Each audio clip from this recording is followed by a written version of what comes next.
Akbar, adalah P.O. Haryanto, sebuah armada bus angkutan umum yang mewajibkan seluruh krunya, baik pengemudi ataupun kondektur bus, untuk memberhentikan kendaraan setiap datangnya waktu sholat. Bagi kru yang melanggar, maka akan dikenakan sanksi, yaitu tidak mendapatkan gaji. Wah.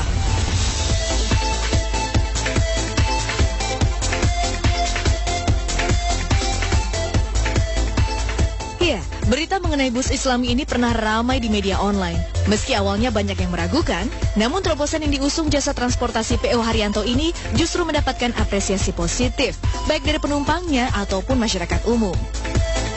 Kan kalau aku kan dari sana kan paling kalau dari Jakarta kan sore itu kan paling kan jam 5 kan dari sana kan nanti nyampe rumah makan kan bisa sholat.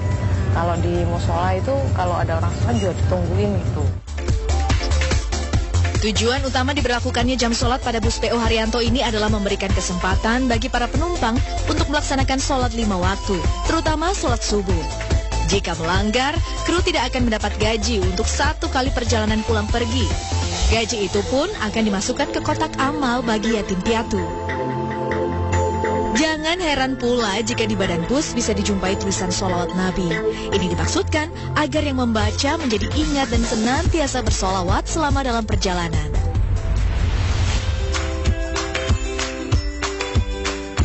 Nama perusahaan bus ini sendiri diambil dari nama sang pemilik, yaitu Haji Haryanto.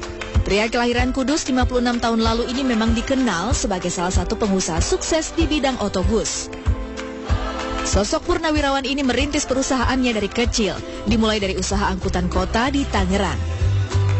Di masa lalu, Haji Haryanto adalah seorang anak buruh. Namun siapa sangka, jika usaha otobus yang dirintisnya sejak tahun 2004 ini bisa berkembang dengan begitu pesat. Bahkan, kini ia memiliki armada bus sebanyak 200 unit. Masya Allah. Saat ini bus-busnya melayani rute antar kota antar provinsi di berbagai wilayah Pulau Jawa dan Madura.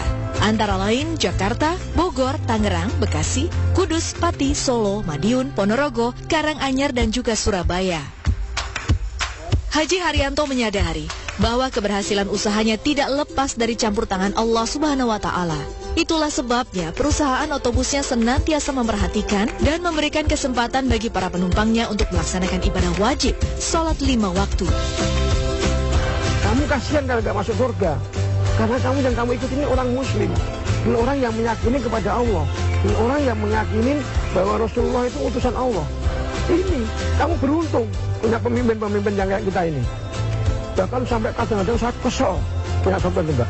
Disuruh sholat aja malah ngumpet, saya bilang. Ini bukan yang di bis saja. Di waktu saya main angkutan kota itu juga tak kerapkan untuk sholat. Tak hanya dalam perjalanan bus, di garasi yang terletak di Jalan Lingkar Luar Ngembal, Kudus, Jawa Tengah ini, Haji Haryanto juga memperlakukan peraturan yang ketat bagi karyawan-karyawannya. Ia mewajibkan semua karyawannya untuk sholat berjamaah di masjid yang sengaja ia bangun di dalam garasi. Tak heran jika sholat zuhur berjamaah di sini selalu ramai.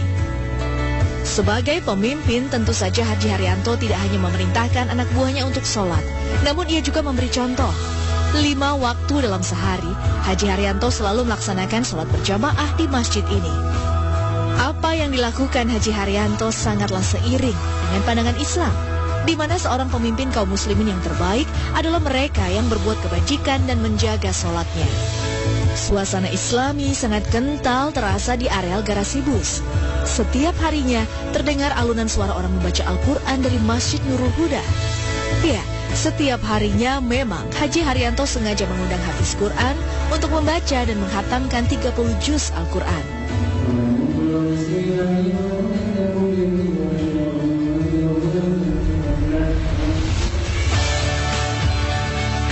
Haji Haryanto juga memiliki agenda rutin memberangkatkan karyawannya untuk beribadah haji atau umroh setiap tahunnya. Masya Allah. Menariknya, banyak di antara karyawannya adalah mantan orang-orang jalanan yang jauh dari kehidupan religi.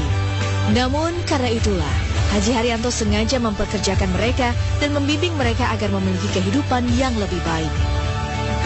Di sini kan Pak Haji itu kan sistemnya kan harus dengan agama gitu. Karena Pak Haji juga dulu ya seperti itu, karena perubahan juga Nah kalau menurut saya Pak Haji, kalau misalnya ada karyawan atau kru yang belum sholat, pasti dibilang, ayo sholat, waktunya sholat. Gitu. Sebelum bekerja, sholat, berdoa untuk keselamatan kita masing-masing.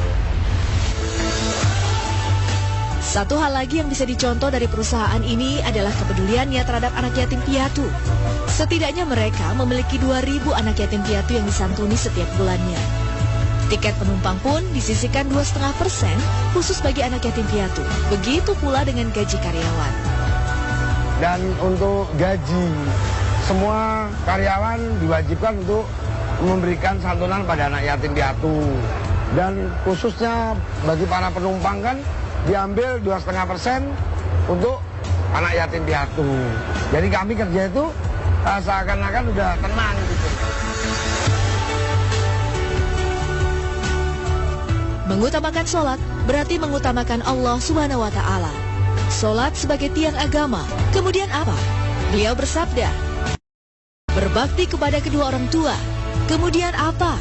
Beliau bersabda, berjihad fi sabilillah. Hadis riwayat Muslim.